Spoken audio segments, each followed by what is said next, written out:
बेखौफ बदमाशों की ये करतूत हरियाणा के करनाल की है, जहां असंध के भंबरहेड़ी गांव में कुछ बदमाशों ने महिला सरपंच के घर पर फायरिंग की और मौके से फरार हो गए। इस फायरिंग में महिला सरपंच के पति गंभीर रूप से घायल हो गए। इधर मामले की जानकारी मिलते ही बदमाशों को पकड़ने पुलिस पानीपत पहुंची, लेकिन बेखौफ बदमाशों ने पुलिस को भी नहीं बख्शा। बदमाशों ने पुलिस पर ही फायरिंग कर दी, जिसमें एक पुलिसकर्मी घायल हो गए, जिसके बाद दोनों अपराधी फिल्म स्टाइल में अपनी बाइक छोड़कर पुलिस की कार लेकर फरार हो गए।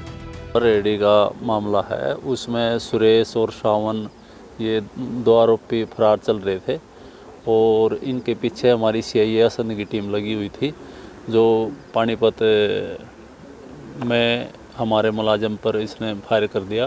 गोली लग गई उसके मुलाजिम का, हेड कांस्टेबल ऋषि, उसको गोली लग गई, उसको हॉस्पिटल में एडमिट है वहाँ पानीपत।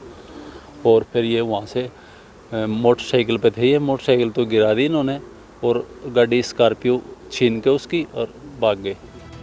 साफ जाहिर है कि करनाल में अपराधियों को ना तो पुलिस का डर है और ना ही कानून का भय। हालांकि आरोपी राज्य से बाहर निकल पाते उससे पहले ही करनाल बाईपास पर पुलिस और अपराधियों के बीच फिर से एक बार मुठभेड़ हो गई।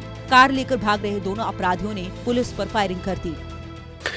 इस वक्त हम मौजूद हैं करनाल के तरावड़ी थाना में। आपको हमने पूरा घटनाक्रम बताया था कि किस तरीके से करनाल में बदमाशों और पुलिस के बीच मुठभेड़ होती है। ये वही काली रंग की स्कॉर्पियो गाड़ी है जिसे बदमाश लूटकर पानीपत से फरार हो गए थे। दरअसल सीआईए असंध के जो पुलिसकर्मी हैं ऋषिपाल, उनकी ये गाड़ी थी और पानीपत के अंदर बदमाशों ने ऋषिपाल के ऊपर गोली चलाई। ऋषिपाल घायल हो गए और उसके बाद सुरेश और सावन अपराधी दोनों अपनी बाइक छोड़कर ऋषिपाल की ये काली स्कॉर्पियो गाड़ी लेकर फरार हो जाते हैं। जवाबी कार्रवाई में पुलिस की गोली लगने से एक अपराधी घायल हो गया, जिसे पुलिस ने गिरफ्तार कर लिया है, जबकि दूसरा अपराधी कार लेकर मौके से फरार हो गया। हालांकि अब पुलिस ने करनाल के तरावड़ी से लूटी हुई पुलिस की कार बरामद कर ली है। खबरों की माने तो कार सड़क पर पलटी मिली, जबकि कार लेकर भागने वाला दूसरा अपराधी अब भी पुलिस की गिरफ्त से दूर है। लिहाजा सवाल ये है कि आखिर दूसरे अपराधी की गिरफ्तारी कब तक होगी। सूर्य समाचार के लिए करनाल से हिमांशु नारंग की रिपोर्ट। बेखौफ बदमाशों की ये करतूत हरियाणा के करनाल की है, जहां असंध के भंबरहेड़ी गांव में कुछ बदमाशों ने महिला सरपंच के घर पर फायरिंग की और मौके से फरार हो गए। इस फायरिंग में महिला सरपंच के पति गंभीर रूप से घायल हो गए। इधर मामले की जानकारी मिलते ही बदमाशों को पकड़ने पुलिस पानीपत पहुंची, लेकिन बेखौफ बदमाशों ने पुलिस को भी नहीं बख्शा। बदमाशों ने पुलिस पर ही फायरिंग कर दी, जिसमें एक पुलिसकर्मी घायल हो गए, जिसके बाद दोनों अपराधी फिल्म स्टाइल में अपनी बाइक छोड़कर पुलिस की कार लेकर फरार हो गए। रेडी का मामला है, उसमें सुरेश और श्रावण ये दो आरोपी फरार चल रहे थे और इनके पीछे हमारी सीआईए असंध की टीम लगी हुई थी, जो पानीपत में हमारे मुलाजिम पर इसने फायर कर दिया। गोली लग गई उसके मुलाजिम का, हेड कांस्टेबल ऋषि, उसको गोली लग गई, उसको हॉस्पिटल में एडमिट है वहाँ पानीपत।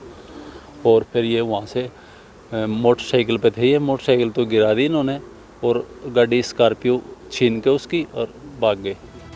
साफ जाहिर है कि करनाल में अपराधियों को ना तो पुलिस का डर है और ना ही कानून का भय। हालांकि आरोपी राज्य से बाहर निकल पाते उससे पहले ही करनाल बाईपास पर पुलिस और अपराधियों के बीच फिर से एक बार मुठभेड़ हो गई। कार लेकर भाग रहे दोनों अपराधियों ने पुलिस पर फायरिंग कर दी।